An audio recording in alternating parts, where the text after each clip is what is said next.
El voto útil es una forma de manipulación para coaccionar la conciencia o acallar la conciencia de los cristianos, haciéndoles creer de que votar por un progresista, por alguien que apoya todos esos tipos de ideologías, no es tan malo, ¿sí? Y esto yo lo he publicado en mis redes sociales y creo que es una forma de manipular, ¿sí? Y creo que aquí tenemos un problema muy grande, porque mucha gente cree que lo que necesita nuestro país es sacar al movimiento del socialismo, ¿sí? El movimiento al socialismo. Eso es lo que hay que hacer. Pero el problema de fondo no es el movimiento al socialismo. El problema de fondo son las ideologías detrás de esto. El problema es el socialismo, el comunismo, el progresismo, el feminismo. Eso es el problema. Yo estoy en completo desacuerdo, lo siento, hermano. Porque no se trata de votar por el que más me convenga, se trata de votar buscando honrar a Dios con mi voto y votar por personas que yo sé que van a ir en contra de Dios y lo han dicho de manera explícita. Eso no es lo que conviene. Y yo no creo que tengamos la libertad, porque estamos en democracia, de votar así nomás siendo cristianos, por lo que acabo de mencionar, porque Cristo es mi Señor y yo no puedo votar por alguien que sé que va de manera directa en contra de mi Señor. Y les soy sincero, si no hubiera nadie y el voto nulo se lo va a agarrar Evo Morales, preferiría 3 meses no poder ir al banco y no poder hacer ningún tipo de trámite con tal de no manchar mi conciencia delante de Dios. Mucha gente cree de que si el movimiento al socialismo pierde en estas elecciones, entonces nos libramos del movimiento al socialismo. Por si acaso eso es mentira, ¿sí? Ha pasado históricamente de que sí, pierden una elección y luego vuelven a la siguiente. Entonces, ese es un mito de que si el movimiento al socialismo pierde esta elección, no va a volver más al poder. Eso es mito, ¿sí? ¿Por qué? Porque un partido puede perder muchas elecciones y aún así volver al poder, si es que no se cambia la cultura, si es que no se cambia la constitución del país. Hitler perdió varias elecciones y aún así llegó al poder. Los cristianos debemos ser más astutos y no pensar de que simplemente en estas elecciones las cosas se van a solucionar, porque no es así. Esta va a ser una batalla de 50 años probablemente o más.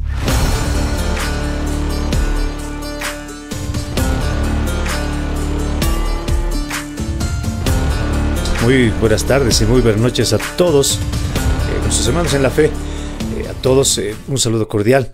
También queremos saludar a todos los estudiantes de la Universidad de Aquino, Bolivia, a los líderes, pastores y amigos que nos acompañan desde distintas regiones de nuestro país y por supuesto a todos aquellos que nos escuchan más allá de nuestras fronteras. Reciban un cálido saludo de parte de la Facultad de Teología, Filosofía y Letras y en especial de la carrera Liderazgo Pastoral.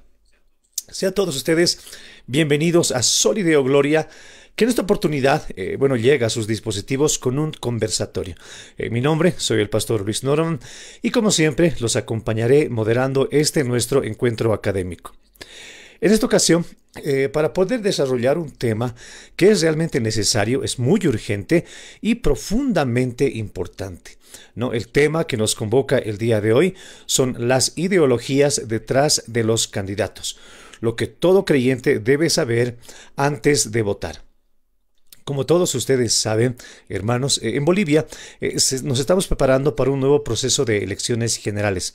Y como ciudadanos del reino de Dios, pero también como parte activa de nuestra nación, tenemos el deber de participar con conciencia, con sabiduría y obviamente con el temor de Dios. En el momento de ejercer nuestro derecho al voto, obviamente esto es importante y nuestra decisión debe de ser informada, debe de ser reflexiva y también guiada por los principios bíblicos y éticos. Recuerden que nosotros no votamos movidos por nuestras emociones o nuestras necesidades momentáneas, sino por convicciones profundas y una responsabilidad con nuestras futuras generaciones. Como universidad estamos comprometidos con la formación de líderes íntegros y ciudadanos con un pensamiento crítico. La UDABOL y la carrera Liderazgo Pastoral promueve estos espacios de análisis y diálogo, no con el fin de poder promover a un candidato u otro, sino para poder fomentar el discernimiento y el pensamiento bíblico aplicado a nuestra realidad política, a nuestra cultura y obviamente nuestra sociedad en este nuevo tiempo. Sin embargo, es importante hacer algunas apreciaciones que consideramos son importantes. Y la primera es que este conversatorio es o pretende ser absolutamente imparcial. Lo segundo es que todos los criterios vertidos en este conversatorio no representan necesariamente el pensamiento necesario de toda la universidad, ni de sus facultades, ni de la totalidad de sus estudiantes en distintos lugares. Y también lo que es importante decir es que es importante que no es nuestra intención hacer proselitismo por un partido político, sino más bien poder brindar insumos que nos permitan comprender mejor las ideologías que subyacen a los discursos y a las propuestas de los distintos candidatos. Porque como bien ustedes lo saben, la Biblia lo enseña, el temor de Jehová es el principio de la sabiduría, según Proverbios capítulo 9, versículo 10, ¿no? Y este es el que debe de ser nuestro fundamento de todo juicio que nosotros hagamos como creyentes, especialmente cuando se tratan de decisiones tan trascendentales como elegir a quién va a liderar a nuestra nación. Así que, dicho todo esto, vamos a dar nosotros la bienvenida a nuestros panelistas y comenzando con un diálogo que estamos seguros va a ser reflexivo, seguro respetuoso y por supuesto también edificante. Es nuestra oración que todo sea para la gloria de Dios y el bien común de nuestra comunidad. Así que permítame hacer la transición para poder ver ya a los panelistas que nos acompañan en esta oportunidad. Está junto a nosotros hombres con amplio conocimiento en la temática y también con un profundo recorrido en el área ministerial. Así que permítame dar la bienvenida a los que nos van a acompañar en esta noche. Está junto a nosotros el pastor Álvaro Huachalla, también está nuestro hermano Arturo Cuba y también nuestro hermano Luis Fel Laguna, todos ellos con amplia trayectoria y estamos seguros con un recorrido importante en el análisis de la política en nuestra sociedad. Así que quiero empezar a saludarlos brevemente. Por favor, pastor Álvaro, ¿cómo está? Muy buenas noches. Gracias por haber aceptado la invitación de la carrera. Saludos hermanos, un gusto poder compartir con ustedes en este tema que creo que es sumamente importante, que nos informemos y que sobre todo tengamos una perspectiva bíblica de cómo debemos los cristianos abordar el tema de la política. Así que un gusto hermanos, gracias por tomarme en cuenta. No, gracias a usted. Bueno, también está junto a nosotros hermano Luis Fel Laguna. ¿Cómo está, licenciado Luis? Un fuerte abrazo. Tiene algunos problemas de conexión. Hermano Arturo, ¿cómo está? Muy buenas noches. Bendiciones, Dios lo bendiga. Su micrófono está deshabilitado. Muy buenas noches, hermanos. Es un gran placer estar aquí compartiendo entre todos algo que en este momento nos es de bastante interés, que se refiere a la proximidad de estas elecciones y a cuál es nuestra perspectiva como creyentes. Es un gran placer estar aquí, compartir con todos los hermanos lo que nos es común en criterios de acuerdo a nuestra fe y nuestro amor al Evangelio. Seguro que sí. Bueno, yo quiero agradecerles personalmente por la disposición de tiempo que ustedes han dispuesto para esta oportunidad, para poder hablar un poco sobre temas que realmente son importantes, ¿no? Lo decíamos internamente, se ha escuchado mucho hablar en distintos medios de comunicación sobre distintos temas, pero consideramos que como iglesia hay temas que nos atingen y es importante que podamos hablarlo un poco, ¿no? Así que bueno, Pastor Luis ya está junto a nosotros. ¿Cómo estás, querido hermano? Un fuerte abrazo. Saludos. ¿No nos escucha? No te escuchamos. Tu micrófono. A ver, permíteme. Por favor, permíteme. Ya. Permíteme un momentito, por favor. Ahora solucionamos esto.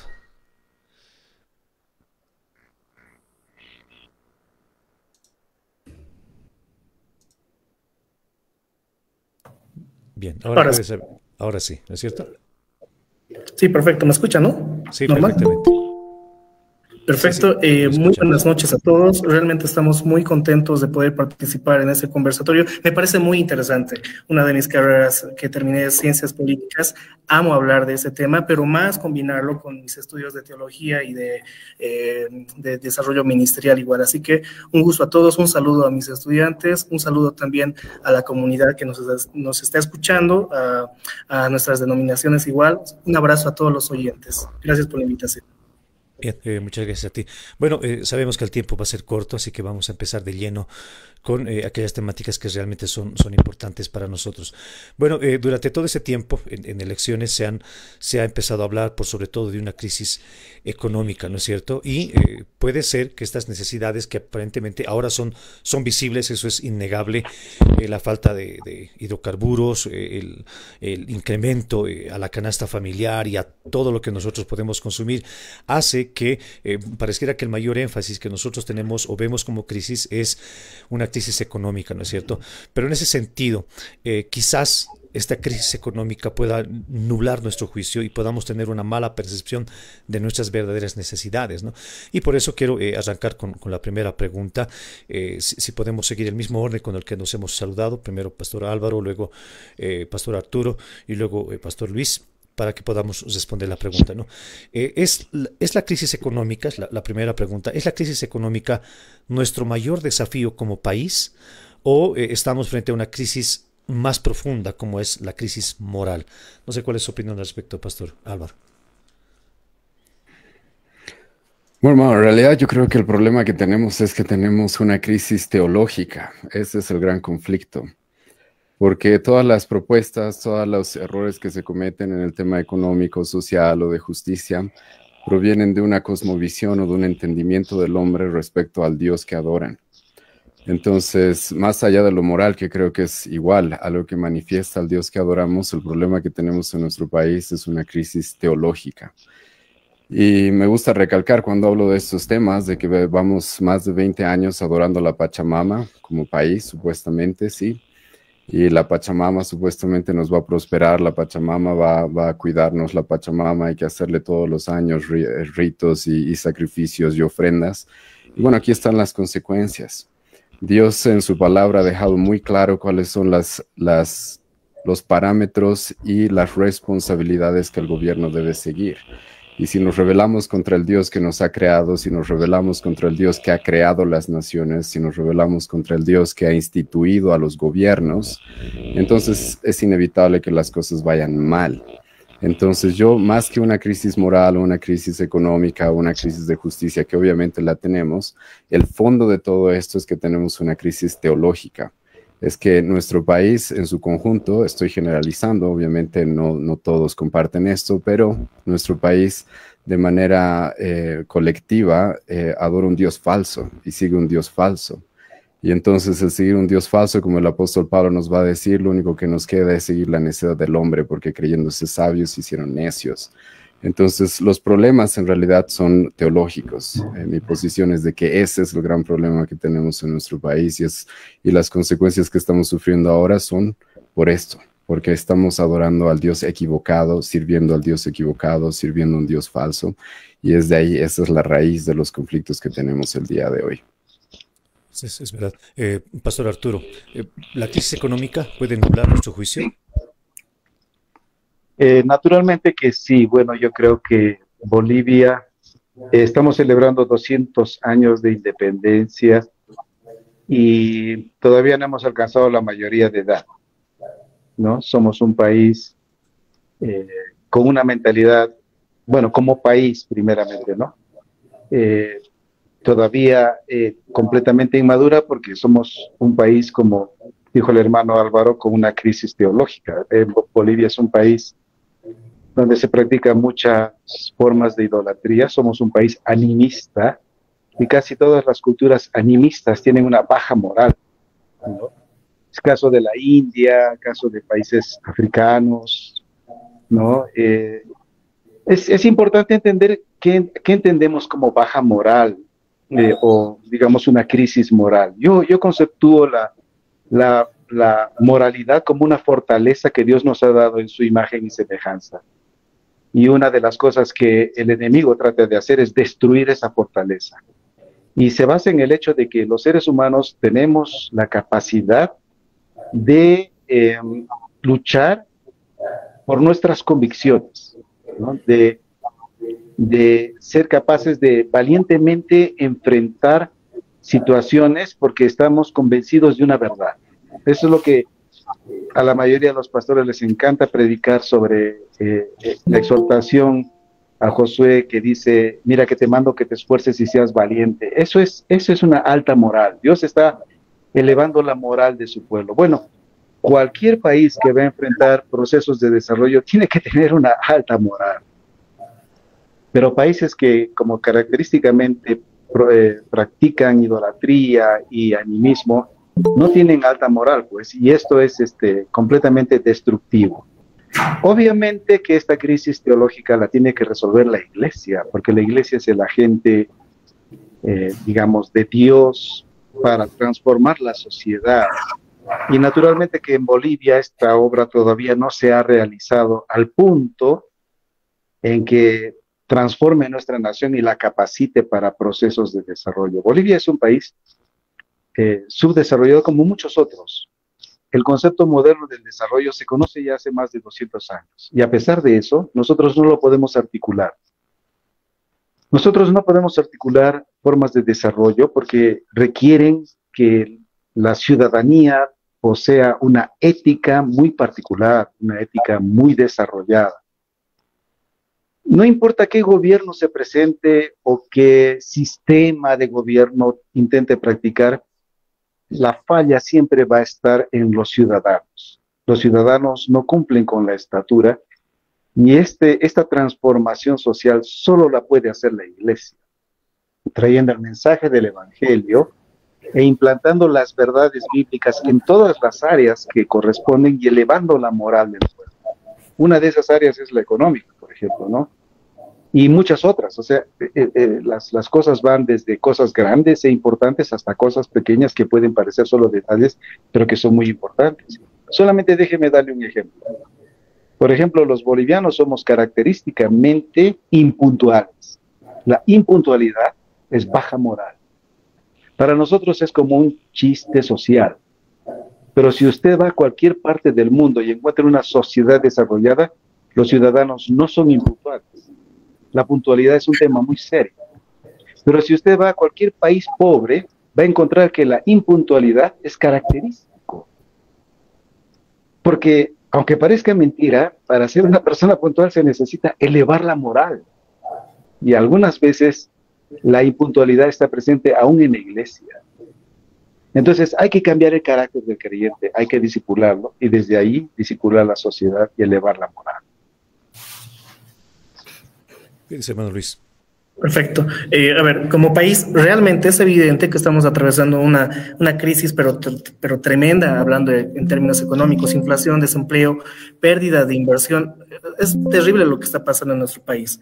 Pero eso es solamente la superficie. Hablando desde un punto de vista más teológico, más espiritual, es solamente la superficie. Lógicamente, la raíz más profunda es una crisis moral. Hay corrupción, mentira, hay impunidad, se manosea la justicia al antojo de los que tienen el poder, pérdida de principios éticos, idolatría. Y tengo que aclarar algo, la idolatría no solamente ha sido en estos 20 años, la idolatría ha sido desde el principio, desde la primera constitución, cuando se ha dicho que Bolivia es 100% católico, que la religión es la católica, apostólica y romana. Y adorar a la Pachamama, adorar, no sé, a la tierra o a entidades, ser animista, es lo mismo que adorar a la Virgen, es lo mismo que adorar a santos. Y eso, en el Palacio de Gobierno había una Virgen María y grande, estaba la hostia. O sea, no ha sido solamente estos 20 años, 200 años de idolatría ha habido en Bolivia. Ese es uno de los eso es uno de los orígenes de por qué nuestro país, por más de que tiene una enorme cantidad de recursos naturales que se está desgastando, pero tiene todavía más, ¿por qué no ha crecido económicamente? También hay otros criterios más históricos, más macroeconómicos, etcétera. Pero la economía se reconstruye con políticas públicas correctas. Pero una nación sin principios sólidos se derrumba aunque tenga recursos. Entonces nuestra mayor urgencia es restaurar los valores que sostienen ¿qué? La justicia, la honestidad, el respeto por la dignidad humana. Y hay un versículo que me encanta bastante, que es Proverbios 29:2, que dice, cuando los justos gobiernan, el pueblo se alegra, pero cuando los injustos dominan, el pueblo gime. Entonces, sí, evidentemente, hablando en términos cristocéntricos, en términos bíblicos, hay un desafío más grande que solamente el económico. Hay una crisis moral muy profunda, muy profunda. Claro, sí, creo que sí. Ahora, el hermano Arturo hacía mención a que hay algunas responsabilidades que tenemos que colocarlas a quien pertenece, ¿no es cierto? Y a la hora de nosotros elegir ahora a nuestros futuros mandatarios, lo que uno puede hacer es obviamente nublar nuestro juicio por la crisis económica, como que poniendo todo nuestro interés a quién va a resolver lo mejor. No, por otro lado, nosotros ahora escuchamos ese tipo de promesas en los candidatos. Tenemos los programas de gobierno que están abiertos para toda la sociedad, pero el mayor énfasis que se da es a estas responsabilidades que debería de tener el gobierno, ¿no es cierto? Y bien mencionaba hermano Arturo que hay responsabilidades que nos pertenecen a nosotros, ¿no? Y en ese sentido, yo quiero hacerles esta pregunta. ¿Qué es lo que nosotros deberíamos de esperar legítimamente que el Estado haga y cuál sería la responsabilidad del ciudadano como tal?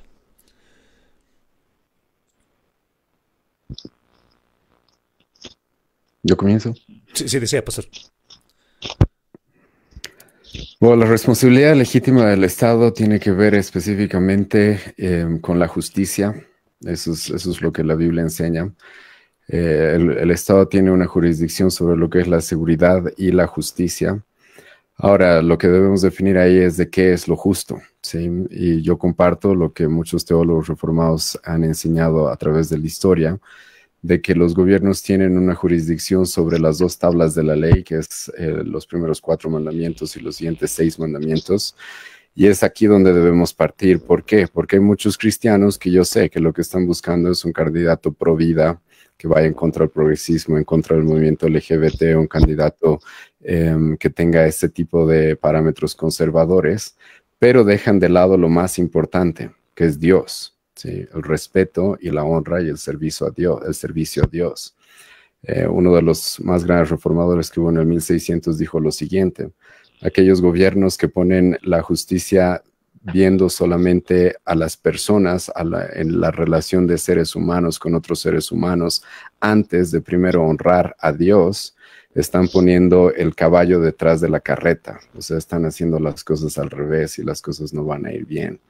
Y creo que eso es importante porque si bien nosotros, obviamente, creo que, y esta pregunta hice varias veces, estamos justo dando un curso de teología política en nuestra iglesia, ¿y qué es más importante, la familia o la economía? Y todos van a decir, obviamente, la familia. ¿Qué es más importante, la vida o la familia? Todos van a decir la economía.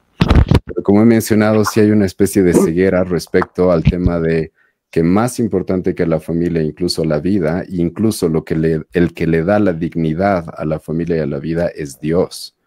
Entonces, lo que nosotros deberíamos estar buscando son gobernantes los cuales honren a Dios, honren al Hijo, como literalmente la Biblia demanda que hagan. Salmos capítulo 2, honren, besen, inclínense ante Cristo. Y obviamente, por ende, como algo que va a ser fruto de esa reacción, vamos a nosotros poner en importancia las cosas que Dios dice que son más importantes. Y en ese tema está la familia, está la vida, y la economía no está exenta de esto. Pero sí, yo sé que muchas personas, y es un error muy grande, que lo único que están buscando es un tipo de Mesías que los salve de la pobreza. Pero tú puedes ser una nación muy rica y al mismo tiempo ser una nación sumamente injusta. Tú puedes ser una nación muy, muy, muy rica y desarrollada en lo económico al mismo tiempo que puedes terminar siendo como Sodoma y Gomorra. Entonces creo que debemos poner las cosas en orden, y la forma de poner las cosas en orden es de que Dios esté en primer lugar, y después está el segundo más grande mandamiento, que es ama a tu prójimo como a ti mismo. Y ahí sí entramos a estos temas que tienen que ver con la familia, con la vida, con la economía. Entonces ese orden creo que los cristianos debemos tener muy claro. Muchas gracias. Hermano Arturo, ¿cuáles serían las responsabilidades netas del ciudadano, ¿no? No estar buscando tanto en en ayuda del gobierno? Bueno, aquí primeramente me gustaría hacer una distinción entre Estado y gobierno. Si la pregunta va dirigida al tema de qué podemos o qué estamos esperando del gobierno, porque creo que Estado siempre lo utilizamos, ¿no? Como que nos estamos refiriendo al gobierno, pero eso es impreciso. Creo que la pregunta se refiere al gobierno de turno que nosotros podemos elegir. ¿Qué esperamos siempre del gobierno, no? Bueno, creo que también un poco aquí nosotros tenemos que hacer un poco de examen, un autoexamen y darnos cuenta que los cristianos en esto también tenemos una crisis teológica. Yo he encontrado que muchos cristianos no quieren saber nada de política, no les interesa mucho la realidad nacional. Consideran eso como una cuestión secular, algo que está fuera del radar espiritual del reino de Dios. Y por lo tanto, quien salga de presidente o qué suceda con la economía o la educación, etcétera, no es asunto de la iglesia. Me he enfrentado a muchos pastores con ese tipo de conversaciones, sobre todo los que son de carácter pentecostal o neopentecostal. Y en mi opinión, ese es un error en el entendimiento de las escrituras y de la interpretación de las escrituras. Aquí es importante entender cuál es el rol de la iglesia, por lo menos en mi parecer. Si bien es cierto que el rol de la iglesia es extender el reino de Dios primeramente en el sentido del crecimiento de la iglesia, de la conversión de las personas y de cosas por el estilo, pero también es importante la influencia de la iglesia en la cultura de una nación, de modo que los mandatos de Dios sean obedecidos por los creyentes y también por los no creyentes. Es decir, aquí nadie escapa, ¿me entiendes? O sea, si Dios dijo no mentirás, eso es tanto para el creyente como para el no creyente. O sea, el reino de Dios, para nosotros los creyentes por lo menos, es un mandato de extender la autoridad de Cristo a todas las áreas de la vida y a toda persona que esté dentro del radar de nuestro país a donde se nos es permitido llegar. Entonces, nosotros, si perdemos ese enfoque del reino de Dios y lo sobreespiritualizamos, vamos a perder esa capacidad que como creyentes ya Dios nos la ha otorgado. Ahora, cuando Dios estableció al pueblo de Israel en el Antiguo Testamento, lamentablemente a veces leemos el Antiguo Testamento solamente para obtener figuras y hacer un trasfondo para nuestras enseñanzas espirituales, pero no distinguimos las cosas que son bien claras. Dios levantó un pueblo, Dios levantó una nación, Dios levantó un estado en el pueblo de Israel. Y Dios no les dio autoridades ejecutivas como un gobierno central, por ejemplo, como lo que nosotros vamos a elegir el domingo. Dios estableció una forma de gobierno, ¿no?, donde les dio la ley, y lo que Dios esperaba era que los israelíes internalicen la ley. Porque no hay gobierno que se pueda, digamos, poner en funcionamiento de forma eficiente si los ciudadanos no son transformados. Los ciudadanos deben ser transformados, pero no solamente transformados en el hecho de ser perdonados, arrepentidos y convencidos de que van a ir al cielo, sino que también están decididos a hacer la voluntad de Dios aquí en la tierra, con sus familias, su trabajo y como ciudadanos de la nación, en el nombre de Dios. Entonces, lo que Dios quería era que los israelíes internalizaran la ley, que desarrollaran una forma de autogobierno. Eso es lo que no hay en Bolivia. Si tú vas a cualquier país donde las cosas funcionan, vas a encontrar que los ciudadanos tienen la capacidad de autogobernarse. Las personas que internalizan la ley, o sea, que la llevan adentro, no necesitan la ley escrita allá afuera. Ellos pueden ser portadores de la ley, ejecutores de la ley, promotores de la ley y crear una sociedad ordenada donde todo es posible y donde no existe baja moral, como decimos, ¿no? Entonces, ¿qué es lo que sucede? Cuando esto no se logra, entonces hay que interponer, como dice la Biblia, Dios ha puesto las autoridades. ¿Pero por qué las ha puesto? Por causa del pecado, por causa de las personas que no pueden autogobernarse. Las autoridades están para castigar al malo, para retener el pecado, pero no están para paternalizar a los ciudadanos y darles la comidita, el colegio y las cositas que los ciudadanos necesitan. El Estado, cuando los ciudadanos cumplen la ley, viven bajo la autoridad de la ley, el Estado se vuelve meramente, o sea, mejor dicho, el gobierno se vuelve meramente una institución burocrática, facilitadora, meramente reguladora, pero no puede tener un papel tan preponderante como el que nosotros los bolivianos le otorgamos a un gobierno, que luego, porque eso también sucedió en Israel, los israelíes querían rey, fuera de la voluntad de Dios, y Dios les advierte que una autoridad de ese tipo, en un pueblo como ellos, les iba a costar, iba a ser dramático para ellos. Y así fue. Los reyes caminaron más delante de Dios y arrastraron al pueblo. Eso es lo que muchas veces sucede con los gobiernos también. Nosotros tenemos bastante experiencia en los últimos años. Ha habido bastante, yo escucho muchas cosas, ha habido brujería y todo tipo de cosas en el Palacio de Gobierno. No me extrañaría, porque somos una nación que todavía no hemos alcanzado lo fundamental. Es decir, tenemos la responsabilidad de ser discipulados, creyentes y no creyentes, en la voluntad de Dios, en su palabra, y transformar eso en normas, leyes, regulaciones sociales que nosotros podamos amar, internalizar y finalmente autogobernarnos delante de Dios. Y en la medida en que esto se extienda tanto más en círculos concéntricos, digamos, hacia los no creyentes, más poder habrá en la nación, ¿no?, para que se articulen procesos de desarrollo y facilitados para el Estado. Claro. Bien, Muy bien. Muchas gracias. Adelante, Manuel. Perfecto. La pregunta era, ¿qué debemos esperar legítimamente del Estado y cuál es la responsabilidad del ciudadano? Bueno, desde una cosmovisión meramente cristiana, el Estado debe garantizar a la luz de la Biblia, pero principalmente a la luz de Romanos 13:1-4, justicia, seguridad, defensa y condiciones para el desarrollo. 4 cosas que básicamente cualquier Estado, reino, nación, transnación, tiene que hacerlo. El Estado no puede ni debe reemplazar el rol de la familia, de la iglesia o de la comunidad. Eso es básicamente el rol del Estado. Y ahí está el punto. ¿Quiénes son los que administran justicia, seguridad, defensa y condiciones para el desarrollo? Ahí radica el problema básicamente en cualquier país, en cualquier Estado o en cualquier nación. El ciudadano, ahora bien, y hablando en términos más cristocéntricos, más bíblicos, el creyente, ¿cuáles son las responsabilidades? Tiene deberes intransferibles, lógicamente, trabajar, ser honesto, educar en valores, respetar la ley, participar activamente en la vida pública, sí, está bien, pero aquí encontramos un punto muy interesante que comparto con Arturo. Hace rato Arturo decía, hay muchos que satanizan la política. De hecho, es lo más incorrecto hacer eso. Por ejemplo, en los 4 órganos de poder que hay en Bolivia, legislativo, ejecutivo, judicial, electoral, ¿cuántos cristianos están presidiendo esas carteras importantes?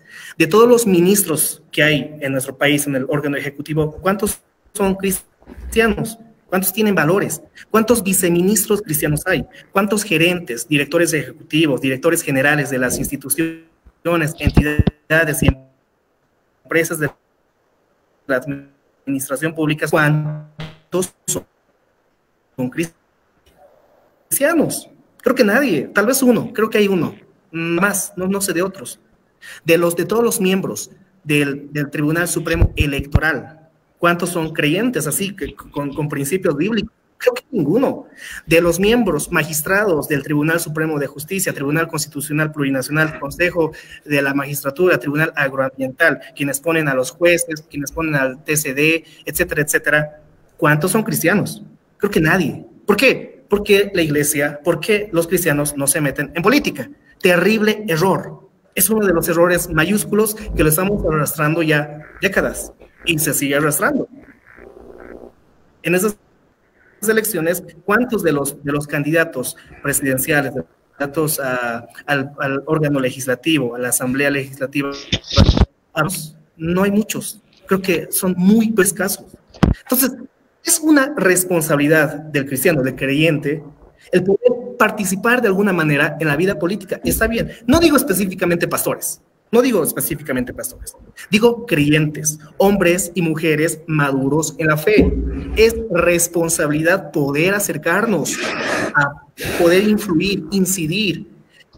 Va a haber menor corrupción, por ejemplo, mientras en el órgano ejecutivo haya ministros, lógicamente, con ética alta, con moral alta.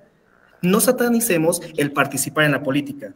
Ahora, el problema aquí, vamos a ver más adelante respecto a cómo ingresar a eso, cómo poder lograr acceder. ¿Por qué? Porque la mayoría de los partidos, de los 8 partidos que están en carrera electoral, casi ninguno comparte principios bíblicos. Eso creo que es otra pregunta también, yo supongo.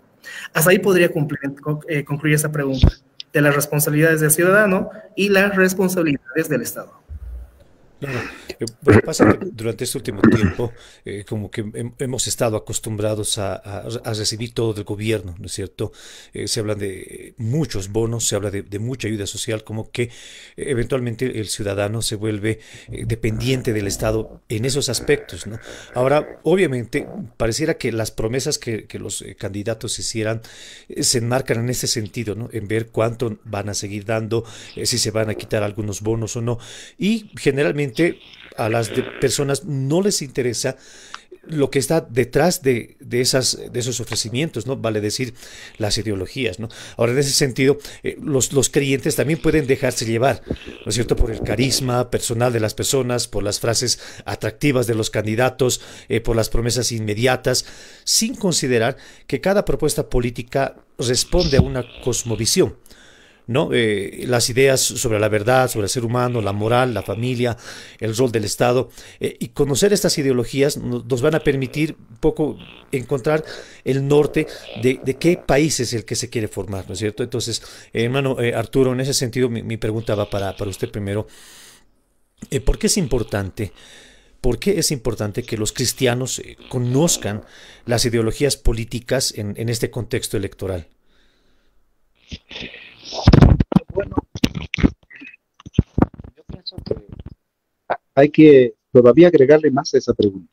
Es decir, los cristianos no solamente deberíamos saber acerca de las ideologías políticas, los cristianos deberíamos tener una doctrina bíblica de gobierno. Es decir, los cristianos tomamos, como hemos dicho, el tema de gobierno como una cosa que no le pertenece a la iglesia, como si pensáramos de alguna manera de que no existe en la palabra de Dios una teología para el gobierno.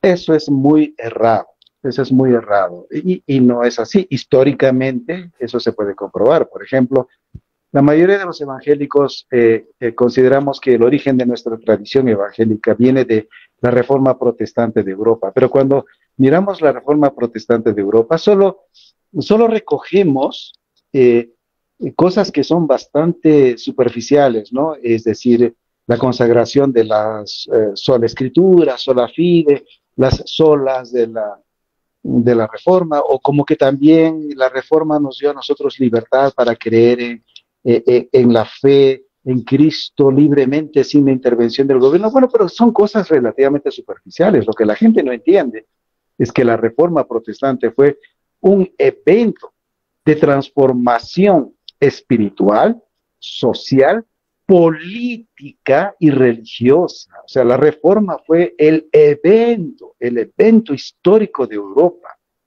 en el sentido de que el Evangelio alcanzó su más alto grado de expresión en el cristianismo que se planteó entre los luteranos y los calvinistas en el norte de Europa, de tal manera que se convirtió en el fundamento para estas sociedades, y estas sociedades del norte de Europa, Alemania, Austria, Holanda, Noruega, Suecia, Suiza, todos estos países despegaron y salieron de la Edad Media y entraron a la Edad Moderna, al punto que en los años 1800, Europa del Norte era una sociedad sumamente moderna, sumamente desarrollada, llena de muchísima riqueza, mientras el resto del mundo vivíamos todavía en Edad Media o en Edad Primitiva.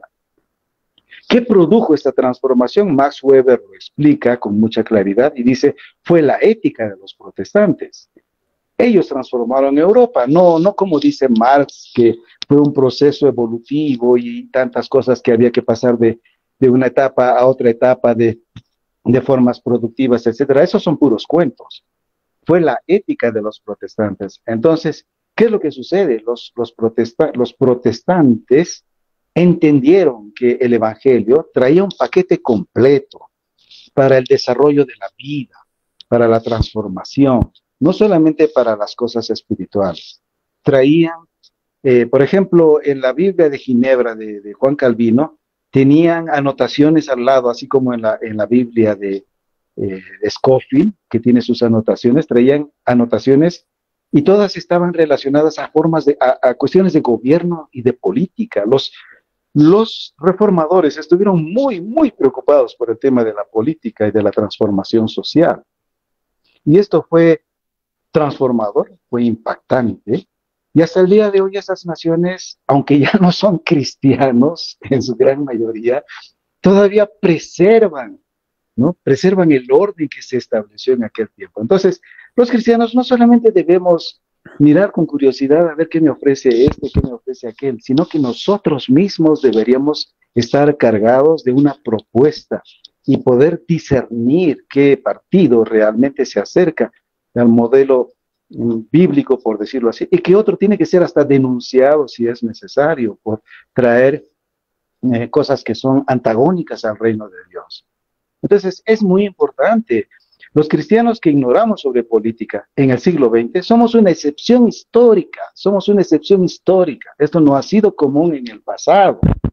Los cristianos han sido grandes gobernantes, tanto en Europa como en Estados Unidos. Donde sea que el protestantismo se mudó, los cristianos tomaron el liderazgo. Pero solamente ahora nosotros los evangélicos tenemos ideas como que no hay que meternos en política. Como bien lo dice Luis, caray, la sociedad nos necesita. O sea, mira, a ver, por ejemplo, el poder judicial se ha corrompido hasta los huesos. No encuentras cristianos en ningún lugar. Mira, por ejemplo, el servicio público, derechos reales, la alcaldía, todo es coimas por todas partes y no hay creyentes en ninguna parte. Y porque tampoco los creyentes no nos preparamos, es decir, no elevamos el nivel académico, el nivel de educación. Dentro de nosotros no existe una cultura constructiva que nos eleve a la posición de tomar las responsabilidades dentro de la sociedad. Tomamos nuestra pobreza espiritual como una cuestión, digamos, de virtud, ¿no? Así Dios nos ama, así como somos, no necesitamos nada. Entonces caemos en una especie de cristianismo franciscano y sufrimos las consecuencias de la gente que toma control del país y hace lo que quiere y pronto va a hacer lo que quiera con nuestros propios hijos sin que nosotros lo podamos impedir, ¿no? Muchas gracias. Pastor Álvaro, lo veo asentir con la cabeza. ¿Está de acuerdo? Sí, completamente de acuerdo. Bueno, quería igual acotar varias cosas sobre el tema económico, ¿no? Creo que lo que dijo el hermano Arturo es muy cierto. Y hay muchos autores que han reconocido eso, de que el gran progreso de Occidente ha sido gracias al cristianismo, y específicamente al cristianismo protestante, a lo que, como sabemos históricamente, nuestro país está sumamente inmaduro. Si el hermano Arturo dice de que nuestro país está inmaduro, la teología de nuestro país está en pañales, por no decir otras palabras, ¿sí? Porque estamos sumamente inmaduros respecto a la herencia reformada que tenemos. Pero respecto a lo económico, sí, es una realidad lo que escuché, de que mucha gente está pensando en eso, ¿no? Y que el gobierno me regale, que el gobierno qué va a hacer, el gobierno tiene que solucionar la economía. Pero eso es parte de que no entienden cuáles son los roles del gobierno y no quieren tomar la responsabilidad de lo que nos toca. Si queremos tener un país próspero, un país que progrese, nosotros tenemos la responsabilidad de hacerlo. El apóstol Pablo va a decir: el que no trabaje, que no coma. El apóstol Pablo nunca va a decir: el que no trabaja, o sea, pobre, que reciba bonos del gobierno. Y a mí me hace enojar mucho porque, por ejemplo, el movimiento al socialismo se jacta de que en nuestro gobierno 3 millones de personas han salido de la pobreza, ¿sí? Y a mí me gustaría preguntarle a esas 3 millones de personas que han salido de la pobreza, si han salido de la pobreza porque se les regala 200 bolivianos con el Juancito Pinto, o han salido de la pobreza porque se levantan todos los días muy temprano y se acuestan todas las noches muy tarde trabajando, porque así es como se sale de la pobreza. Y este tipo de cosas son lo que se conoce como la ética reformada o protestante del trabajo, si esta es una herencia nuestra. Y me da mucha pena de que la mayoría de los candidatos lo que ofrecen es eso, regalos. Te vamos a dar, te vamos a dar, te vamos a dar, nosotros vamos a traer esto, nosotros vamos a darte esto.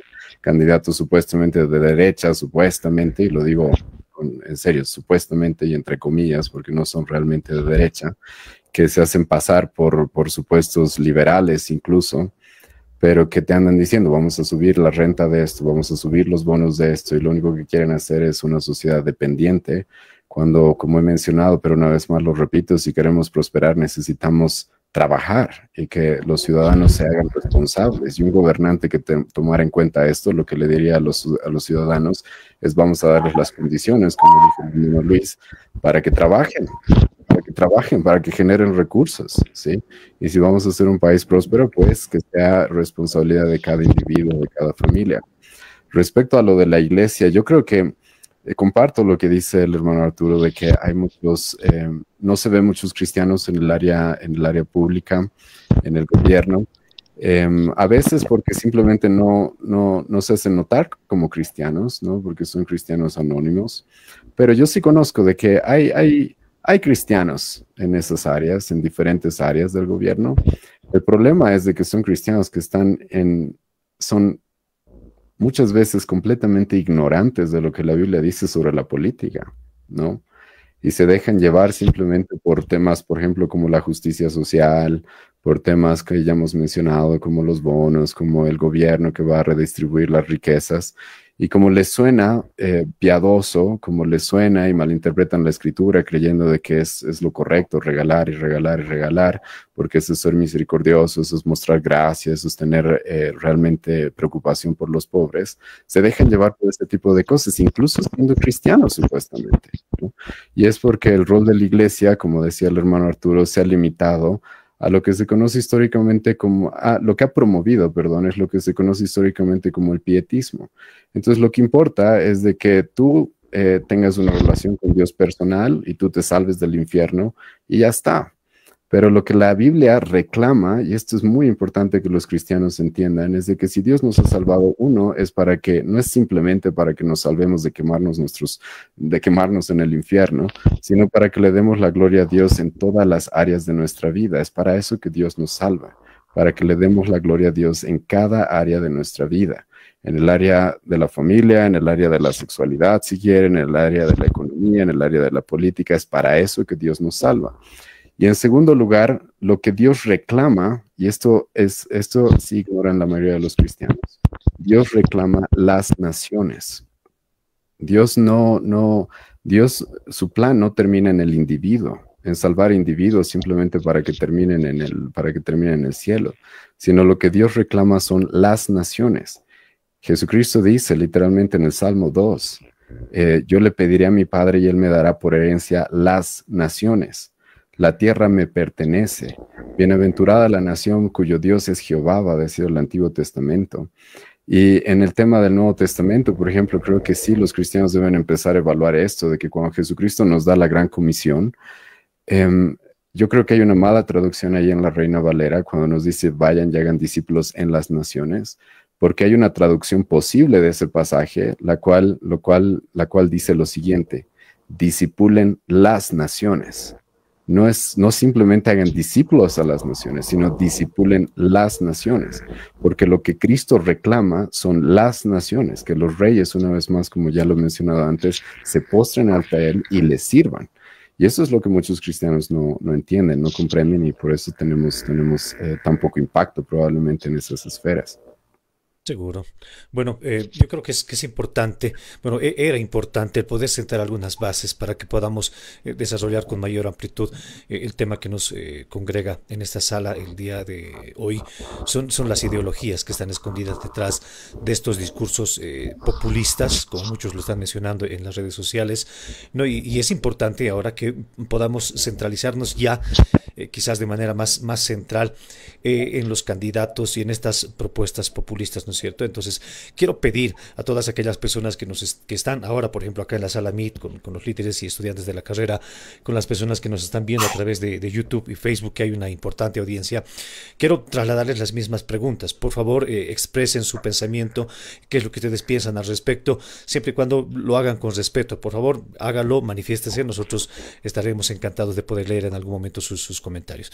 Pero bueno, ya entrando al tema que es central, Pastor Luis, en este contexto postmoderno que lo hemos estado hablando, actual, hay diversas ideologías como el progresismo, el populismo o lo que se ha denominado la Agenda 2030, ¿no es cierto?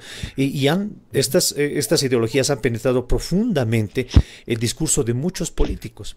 Ahora, muchas veces se presentan como propuestas de inclusión, como propuestas de desarrollo o propuestas disfrazadas de igualdad, pero pueden esconder en sus fundamentos estos contrarios a los fundamentos bíblicos, ¿no es cierto? Entonces, hermano Luis, me imagino que has tenido tiempo de revisar las propuestas. Correcto. ¿Has visto algunas propuestas políticas en los programas de los candidatos que bajo un nombre de justicia social o progreso estén empezando a promover estos valores contrarios a las Escrituras? Ya, para empezar, es importante distinguir aquí algunas cosas.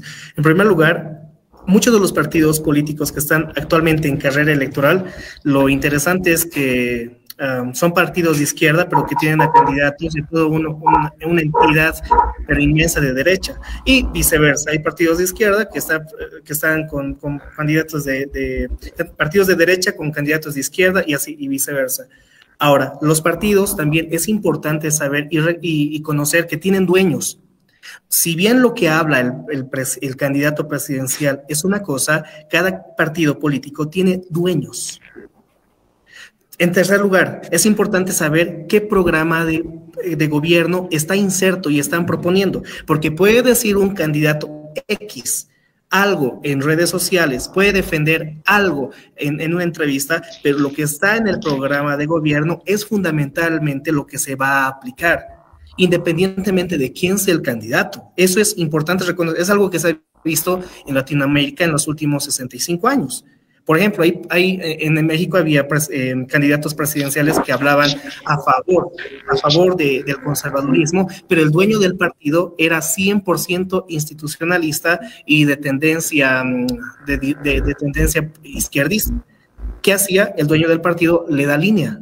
Entonces, hay que distinguir esas cosas, hay que tomar en cuenta. Ahora bien, respecto a los programas de gobierno, 8 partidos políticos que están actualmente en carrera electoral, son 8 actualmente, probablemente van a ser 6, pero actualmente son 8.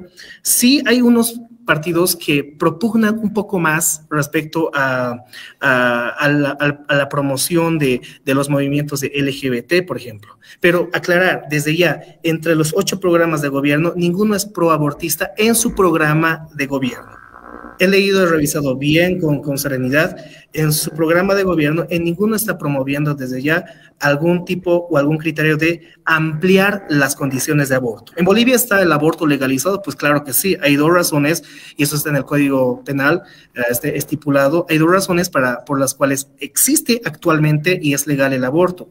Según la ley, según la Constitución. ¿Cuál? Cuando la madre está en peligro de muerte, y también cuando ha sido el embarazo producto de una violación. Hay 2 razones en Bolivia que actualmente están legalizadas, por la cual está legalizado, el aborto. A eso, uno de estos programas programas de gobierno de los 8 partidos que están en carrera electoral, ¿están ampliando esto? Ninguno, para empezar. Ninguno es proabortista. Ninguno, ni los de izquierda, ni los de derecha, ni los de centro. Ninguno es proabortista. Revisando minuciosamente los programas de gobierno. Ninguno. El programa de Samuel Doria Medina solo está mencionando respecto a poder mejorar esas condiciones en los hospitales. ¿Cuáles? Esas 2 razones por las cuales ya existe actualmente el aborto. En cuestión de la identidad de género, en los programas de gobierno solamente he encontrado uno de los programas que abiertamente involucran al movimiento LGBT1. Solamente uno está involucrando y de forma expresa lo está mencionando en su programa de gobierno, que van a promover el LGBT. Así de forma parafraseada lo estoy diciendo. Los candidatos, independientemente, podrían promoverlos, probablemente sí. En los partidos que están en carrera electoral, ¿hay miembros que son LGBT? Sí, en varios, en una gran cantidad hay. Entonces, en base a eso podríamos distinguir ciertas posturas.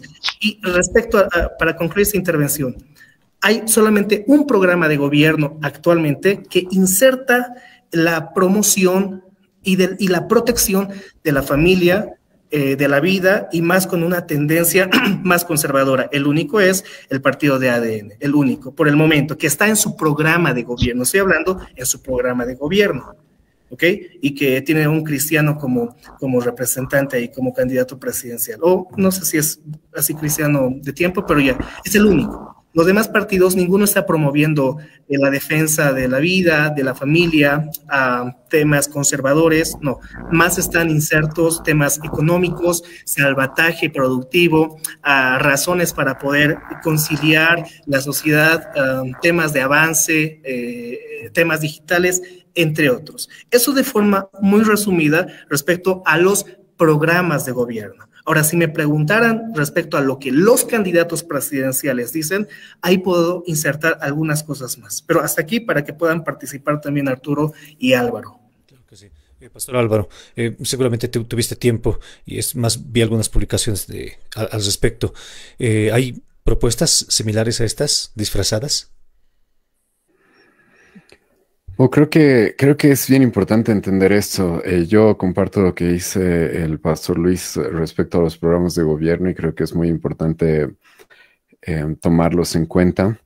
Pero con el contacto que yo he tenido con varios políticos, ¿sí? O personas que han estado en el gobierno, lo que me dicen es de que no es ilegal una vez que entras al gobierno no seguir tu programa de gobierno, ¿sí? Entonces, el programa de gobierno, si bien es importante y debería ser una base para poder analizar, evaluar a los diferentes candidatos, tampoco es una garantía, por si acaso, de que eso es lo que van a hacer o de que se van a mantener fieles a lo que está en su programa de gobierno. Creo que ese es un dato importante que tomar en cuenta. De manera, obviamente, como hemos leído en los programas de gobierno, muy pocos, por ejemplo, Tuto Quiroga casi no hace ninguna mención, ahora no hace ninguna mención de temas de aborto, de movimiento LGBT y todo ese tipo de cosas. Entonces, lo que yo he hecho es rastrear cuál es la posición de estas personas en diferentes entrevistas y circunstancias en las cuales se les ha preguntado este tipo de cosas, ¿no? Y lamentablemente me he topado con que los tres candidatos que ahora supuestamente están peleando por el primer lugar, que son Doria Medina, Manfred Reyes Villa y Tuto Quiroga, los tres tienen una posición pro-LGBT o de tolerancia a este tipo de cosas. Doria Medina literalmente dijo en una entrevista con El Deber, y me da pena que los de la cadena RTP han intentado tapar esto, han intentado cubrir esto, porque literalmente Doria Medina dijo esto, de que él no es un capitalista salvaje que cree que solamente hay hombres y mujeres. Literalmente dice eso, ¿sí? Así que nos presenta como salvajes aquellos que creamos que hay hombre y mujer. Obviamente, dentro de su grupo de liderazgo está Andrea Barrientos, que es una feminista, abortista, pro LGBT, eso se conoce. Manfred Reyes Villa ha dicho públicamente igual de que cambió de posición y de que él va a hacer lo que la ley dice y la ley lo promueve y la ley lo acepta. Y eso no es específicamente ni siquiera exacto, porque nuestra Constitución reconoce el matrimonio solamente entre hombre y mujer. Entonces no sé de qué ley específicamente estará haciendo referencia este hombre. Tuto Quiroga y estos tres candidatos, aunque podría agregar también a Rodrigo Paz, yo los considero de los maleables y tibios, ¿sí? Son tibios y maleables. Son personas las cuales se van a dejar, por lo que se ve históricamente, amoldar a las modas, ¿sí? A lo que exijan incluso las organizaciones supranacionales o lo que se vea bien, ¿sí? Ante la sociedad progresista, la cual se nos quiere instaurar, se nos quiere imponer en nuestro país.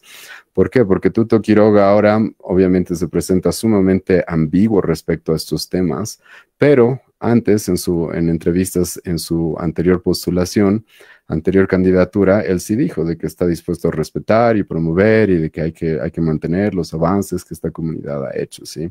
Rodrigo Paz literalmente en su propuesta de gobierno menciona al movimiento LGBT como algo que hay que proteger, como algo que hay que desarrollar todos sus derechos y todas esas cosas. Por si acaso, él menciona al movimiento LGBT en el mismo lugar en el que menciona niños, mujeres, ancianos, ¿sí? Que yo creo que niños, mujeres y ancianos obviamente tienen una prioridad, pero literalmente menciona al movimiento LGBT dentro de esos grupos vulnerables a los cuales hay que ayudar, a los cuales hay que proteger, ¿sí? Y creo que nadie va a estar dentro del contexto cristiano de acuerdo de que se puede poner a una persona del movimiento LGBT al lado de un niño, ¿sí? Como si tuvieran la misma importancia en una sociedad, ¿sí? Pero él lo pone en su programa de gobierno. Pero luego tenemos, como dije, los tibios maleables, que son Doria Medina, Manfred, tenemos a Tuto y tenemos a Rodrigo Paz. Y luego tenemos los sinvergüenzas, ¿sí? Que son los masistas y todos los que tienen que ver con ese partido, o han tenido que ver, porque sabemos que ahora están sumamente divididos, supuestamente, ¿sí? Y para mí ellos son simplemente unos sinvergüenzas y creo que claramente podemos ver todo lo que ha avanzado esta agenda progresista en nuestro país en los últimos años, en las últimas décadas, y saber de que ellos han estado de acuerdo en todas esas cosas. Eva Copa, yo sé que ya no está en carrera electoral, pero ella literalmente en su programa de gobierno proponía crear escuelas feministas en nuestro país, ¿sí? Entonces, es de ese grupo de donde salen todos estos. Sabemos que nuestro ex vicepresidente García Linera era un promotor del progresismo y de toda esta inmoralidad. Entonces, todos estos sinvergüenzas, mi posición sinceramente es de que no deberíamos dejarlos postularse porque han cometido un fraude el 2019. Entonces, no sé por qué siguen teniendo el descaro de postularse y todavía después de toda la destrucción que han provocado en nuestro país. Entonces, tenemos a los maleables tibios, tenemos a los sinvergüenzas y tenemos a lo que yo considero los oportunistas con ideas interesantes, ¿sí? Oportunistas, ¿por qué? Aquí me refiero al partido de ADN, porque si conocen un poco de toda la novela que ha habido con sus candidatos, es realmente triste. Sí, les animo a investigar esto porque ha salido a través de la televisión nacional, los diferentes conflictos que han tenido para escoger un candidato y todo un lío. Entonces yo considero de que a último momento estas personas que se las ha puesto, no las estoy juzgando como personas a las cuales hay que descartar simplemente, pero sí me da una impresión de oportunismo, sí, de oportunismo. Pero al leer sus propuestas, su programa de gobierno y al escucharlos, tanto a Pavel Aracena como a su vicepresidente, que es Víctor Hugo Núñez, ellos sí proponen el respeto a Dios. Esto es bien interesante. El respeto a Dios, la protección de la familia, a los niños, y literalmente en su programa de gobierno dicen de que van a erradicar de nuestro país todo lo que tenga que ver con ideología de género. Entonces, como he mencionado, para mí estos dos, yo no pondría las manos al fuego por ellos. Como he mencionado, los programas de gobierno no son una garantía, pero me parecen oportunistas quizás, pero con propuestas interesantes, ¿sí? Propuestas interesantes. Entonces, esta es la situación en la que nos encontramos, ¿sí? Tenemos los viejos políticos que claramente son tibios y maleables, tenemos los sinvergüenzas y tenemos estas personas las cuales tienen propuestas interesantes y que, bueno, han llegado a la carrera electoral un poco tarde, ¿no? Por lo cual creo que no sé cómo ha sido toda esa situación, pero me genera cierta desconfianza.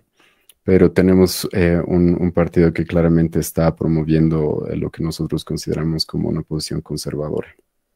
Muchas gracias. Pastor Arturo, antes de su intervención, su micrófono está deshabilitado. Pastor Arturo, en la página 16 del programa de gobierno de Tuto menciona, hablando acerca de la Agenda 2030, voy a citar textualmente: la Agenda 2030 de las Naciones Unidas para el Desarrollo Sostenible plantea 17 objetivos de desarrollo sostenible con los cuales nos identificamos plenamente.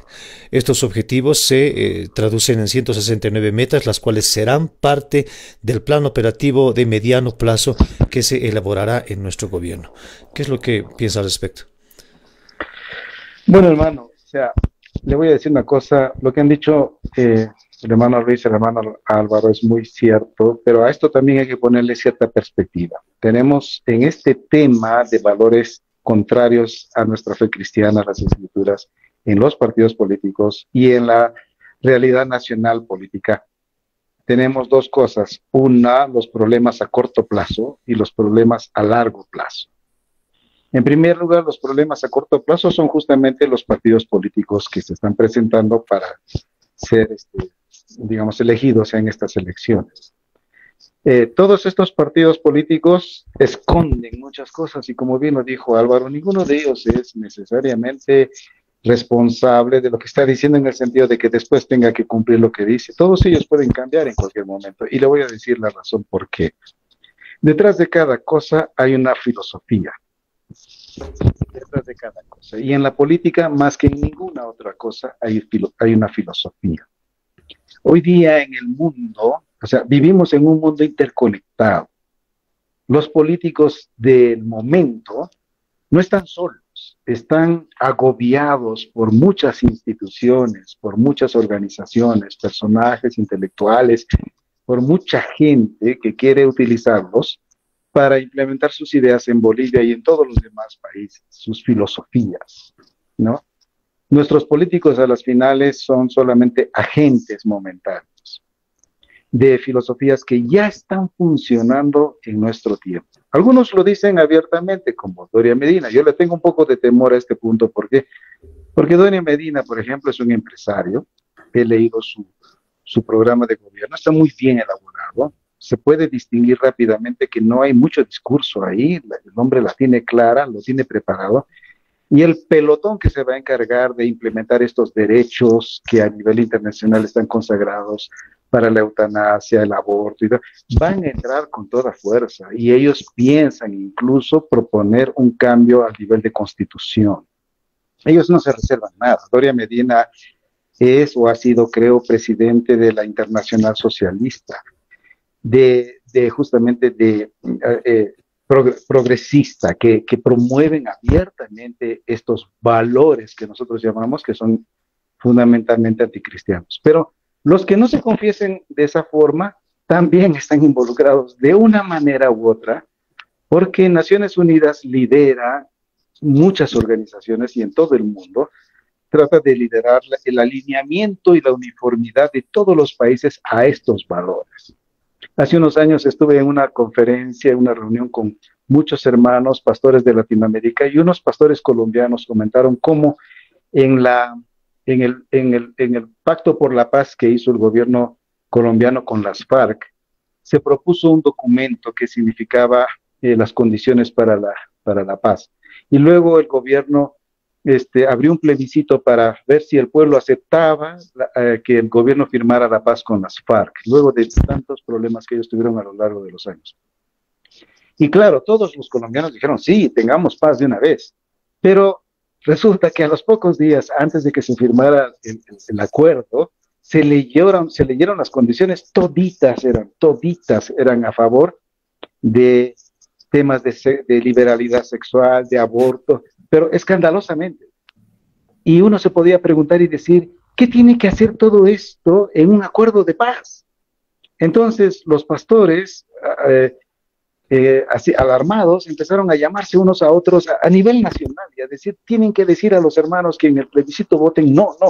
Es extraño que en un país que ha sufrido tanto por la guerrilla, los pobladores finalmente ganen una votación diciendo no queremos paz. Entonces, cuando el gobierno detectó esto, los mandó llamar a los pastores, sabiendo que eran ellos los promotores de este no, y les preguntaron por qué si ustedes se oponen a este acuerdo de paz. Y ellos les explicaron las razones, pues, por estas condiciones que tienen que ver con el acuerdo de paz. Y los del gobierno dijeron, bueno, nosotros no la pusimos ahí, ¿por qué no le preguntan a los de la FARC? De ahí los pastores fueron donde las de la FARC para preguntar por qué estos guerrilleros pusieron esas cosas ahí. Y los de la FARC dijeron, no, nosotros solo pusimos 2 o 3 cosas, lo demás lo puso Naciones Unidas. Y de esto quedó una cosa así, digamos, anecdótica.